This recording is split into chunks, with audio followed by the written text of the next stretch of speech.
Hey guys, here lately I've been thinking about what it means to choose life and death, and what it means by life and death is in the power of the tongue.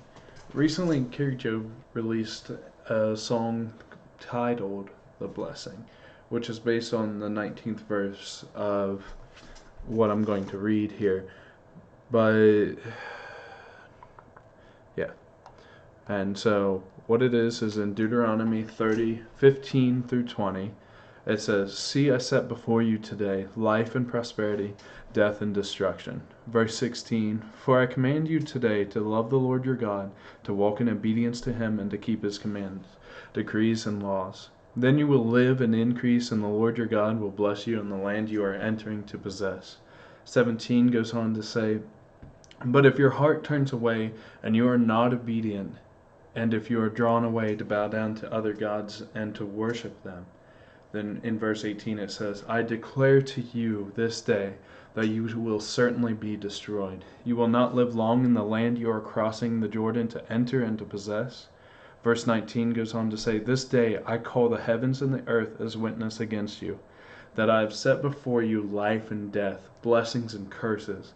And the Lord just says there, he says, "Now choose life so that you and your children may live."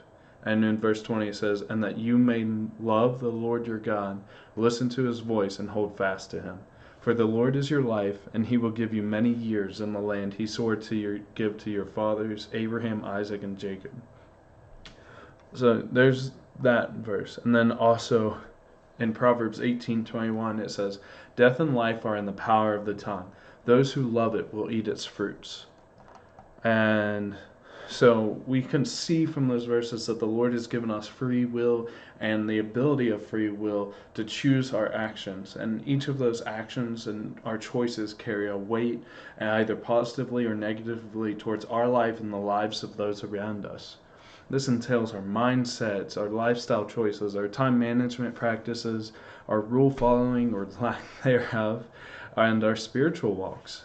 In verse 16, we can see that this entire thing starts by loving the Lord and keeping the decrees he's made.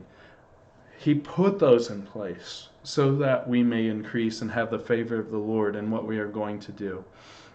The land you're going to possess for us today doesn't necessarily mean an actual land or any of what we formerly see as territories in the Bible. Instead, what the Lord's talking about here in our time frame is it could be land, but there's inventions, investment, business transaction, businesses, business startups, restaurants, building and construction ventures, and a whole lot of those. And so the Lord is saying here, come be obedient to me, and I will have favor into those places for you. And everything that we as Christians partake in, we're meant to do it as unto the Lord. You can find that in Colossians 3:23 as well as a few other places. So if we're meant to do everything for the Lord, if we're washing the president's car, we would make sure every crevice is free of debris, there's no trash. You would demand the outside of the glass is streak free, there's no streaks in the or spots on the outside of it as you've washed it, which means you've taken the time to dry it and dry it well.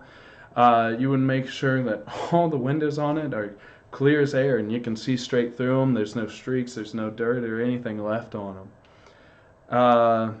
And this is the type of attitude we as Christians are meant to carry in everything we do.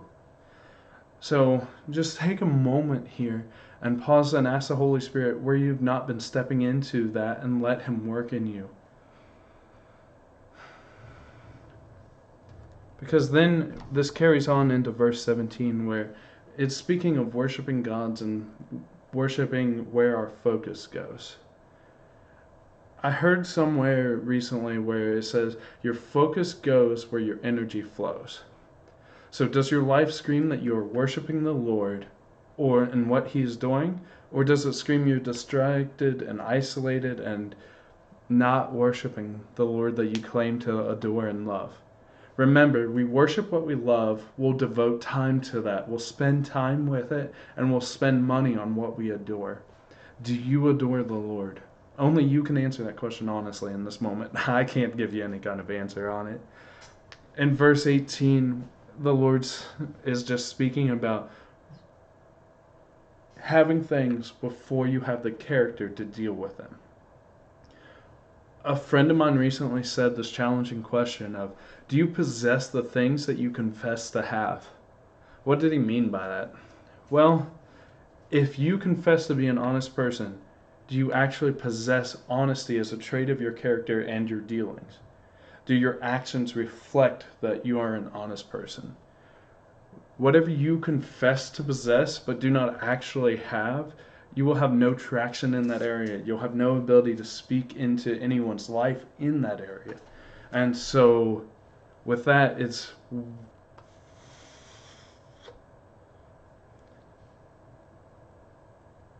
not to say that you can't gain traction in that area, but saying that when you confess to possess something you do not have, you have to be honest with the amounts of what you are saying you have.